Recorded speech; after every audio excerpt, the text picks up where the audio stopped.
जय मां टाटकाली भक्तों। आज का जो वीडियो ना आप टैगलाइन से समझ गए होंगे, पितृदोष को लेकर। आए दिन सभी लोग परेशान हैं पितृदोष को लेकर।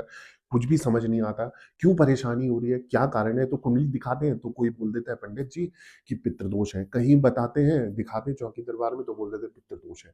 पर ये पितृदोष लगता कैसे है? कैसे हम इसकी सावधानियां बरत सकते हैं और कैसे हमें सावधान रहना है? और किस कारण से हमें ये श्राप भोगना पड़ता है, समझ जानकारी इस वीडियो के माध्यम से बताऊंगा। साथ ही साथ सॉल्यूशन भी देने जा रहा हूं। आप लोगों से निवेदन है, वीडियो को पूरा सुनिए, समझिए और उसके आधार पर इस पितृ दोष का निस्तारण जरूर जरूर जरूर कीजिए। अब उससे पहले मैं आपको वीडियो के बारे में बताऊं या इस टॉपिक के बारे में बताऊं, हमेशा की तरह आप लोगों से निवेदन है, अगर आप भी मेरे साथ पर्सनली जुड़ना चाहते हो, किसी समस्या में फंसे पड़े हो और उसका निवारण नहीं हुआ है, या फिर कुंडली विश्लेषण आप मुझसे पर्सनल कराना चाहते हो, तो आपने क्या करना है, आप मेरे साथ ऑनलाइन अपॉइंटमेंट बुक कराएं। ऑनलाइन अपॉइंटमेंट बुक कराने की जो विधि है ना, आप मेरे यूट्यूब चैनल का नाम देख रहे हैं नीचे, ऑफिशियल देवी भगवती शक्ति। ठीक इसी नाम से मेरा इंस्टाग्राम प्रोफाइल भी और फेसबुक प्रोफाइल भी है। वहां मैसेज बॉक्स में जाएं, अपॉइंटमेंट लिखें, चार्जेस पे करें और चार्जेस पे करने के बाद आपको एक टाइम दिया जाएगा। उस निर्धारित समय पे स्वयं मैं आपसे बात करूंगा। जो भी परेशानी होगी वो डिस्कस करके उसका समाधान मैं आपको दूंगा ही दूंगा। करना क्या है, सच्चे मन और सच्चे विश्वास के साथ मेरे साथ जुड़ना है। अब बात करें आज के टॉपिक की, तो 7 पीढ़ियों को भोगना पड़ता है पितृ या पितरों का श्राप। कैसे आप इस संकेत को पहचान सकते हो? कौन-सी वो सावधानियाँ और कौन से वो कार्य आपके जो करने हैं, ताकि इस पितृ दोष से आप जीवन भर के लिए मुक्ति पाएँ और आपकी आने वाली पीढ़ी को पितृ दोष का खामियाज़ा ना भुगतना पड़े। सबसे पहले बात करूँगा, अगर जैसे हमारा सनातन धर्म है। सनातन धर्म में देवता और पितरों का विशेष स्थान है। इसलिए किसी भी शुभ या मांगलिक कार्यों में पितरों की पूजा की जाती है। शादी हो गई, मुंडन हो गया, जनेऊ हो गया, ये जैसे मांगलिक कार्यों में पितरों को आमंत्रित भी किया जाता है। ऐसा इसलिए क्योंकि पितरों का आशीर्वाद संतान के लिए कल्याणकारी होता है। कहते हैं कि जब पितर नाराज हो जाते हैं ना, तो श्राप देते हैं। पितरों की श्राप की वजह से व्यक्ति को जीवन में अनेक प्रकार की समस्याओं का सामना करना पड़ता है।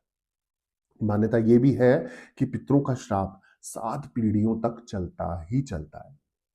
ऐसे में आज जानते हैं पितरों का श्राप कैसे लगता है, इसकी वजह क्या है, कौन से वो संकेत हैं और कौन सी सावधानियां हैं जो हमें हमेशा बरतनी चाहिए। सबसे पहले बात करते हैं कैसे लगता है पितरों का श्राप। तो मैं आपको बता दूं कि हमारे धर्म शास्त्रों के अनुसार जब कोई व्यक्ति अपने माता पिता को कष्ट पहुंचाता है, तो उसे मृत्यु के बाद भूत, प्रेत, पिशाच योनि में भटकना पड़ता है। वहीं अगर ऐसे अपराध करने के बाद जब व्यक्ति को मनुष्य का जीवन मिलता है, तो उसे पितरों का श्राप भोगना पड़ता है। शास्त्र में 11 तरह के पितृ श्राप का जिक्र किया गया है। अब पितरों के श्राप से कौन सी परेशानियां आपके समक्ष आ सकती है, प्रत्यक्ष आ सकती है, वो जान लेते हैं।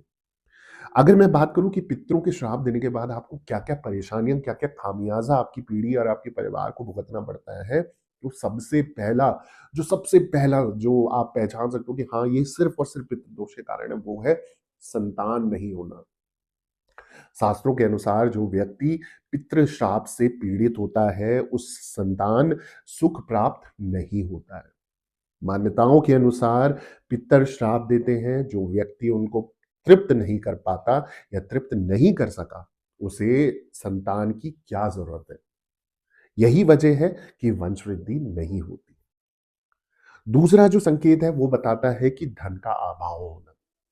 जिन लोगों को या जिन लोगों पर पितरों का श्राप होता है ना, वो जो लोग हैं बराबर आर्थिक संकटों का सामना करते ही रहते हैं, निरंतर सामना करेंगे, निरंतर परेशानी आएंगी।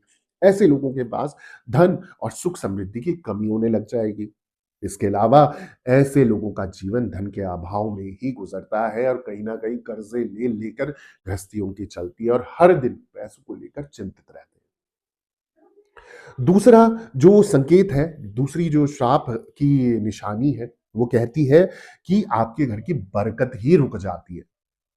कहा जाता है कि जिन परिवारों में पितृदोष होता है ना, वहां बरकत नहीं होती है। ऐसे परिवार के सदस्य कठिन परिश्रम करने के बाद भी मन के अनुकूल सफलता नहीं पाते हैं। जैसा आप चाह रहे हो वैसा आपको मिलेगा ही नहीं।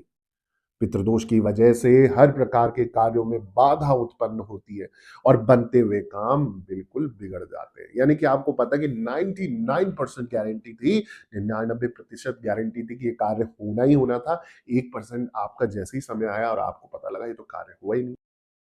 तो ये पितृदोष का कारण है। दूसरा जो श्राप है, दूसरी जो निशानी है, वो कहते हैं कि रोग और शारीरिक कष्ट होना।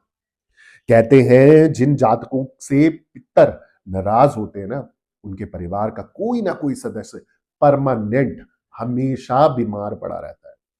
पितृदोष से पीड़ित जातकों को अनेक प्रकार के शारीरिक कष्टों का सामना करना पड़ता है। इसके अलावा परिवार के सदस्य दुर्घटनाओं का, आकस्मिक दुर्घटनाओं का शिकार भी होते हैं।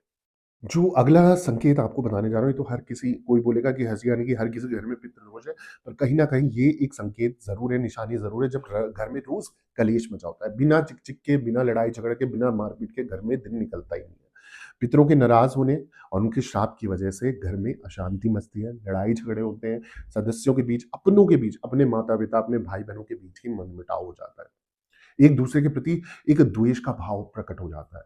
घर में कलेश की वजह हमेशा एक मेंटली टॉर्चर, आप मेंटली परेशान, आप मानसिक तनाव में बने रहते हो। डिप्रेशन, चिंताएं भर भर के आती रहती है, ओवर थिंकिंग होने लग जाती है।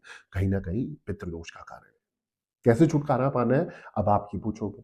मैं आपको बता देता हूं एक संक्षेप में कि भाई पितरों के श्राप से अगर मुक्ति पाने के लिए आपने क्या करना है। सबसे आसान उपाय बताता हूं, जिससे पितृ आपके प्रसन्न होते हैं। शास्त्रों में भी बताया गया है, शास्त्रों के अनुसार क्या है कि पितृपक्ष में पितरों के निमित्त तर्पण, पिंडदान करने से पूर्वज प्रसन्न होते हैं। साथ ही साथ इसके अलावा पितरों की कृपा पाने के लिए पीपल की पूजा अवश्य करना है। आपको ये कोई भी ऐसी निशानियां दिख रही हैं, पीपल के पेड़ की पूजा करना चालू कर दो। साथ ही साथ पीपल के पेड़ के नीचे एक सरसों के तेल का दिया प्रज्वलित किया करो रोज, या हर शनिवार या हर बृहस्पतिवार या हर अमावस आप जाके एक मिट्टी का दिया लो, टूटा फूटा ना हो, वहां पर सरसों के तेल का एक लंबी बाती वाला दिया करो। ऐसा करने से पितृ जल्दी प्रसन्न होंगे, आपकी जो भी रुके कार्य होंगे वो पूर्ण हो जाएंगे, ये परेशानियां होंगी उनसे निस्तारण मिलेगा। अगर आपको भी मेरी ये जानकारी अच्छी लगी ना, प्लीज प्लीज प्लीज मेरे चैनल को सब्सक्राइब जरूर कर देना, वीडियो को लाइक जरूर कर देना और शेयर जरूर कर देना। कमेंट पे जय माता दी लिख दो और दरबार से बने रहो। सभी भक्तों को जय माता दी, जय मां डाट काली।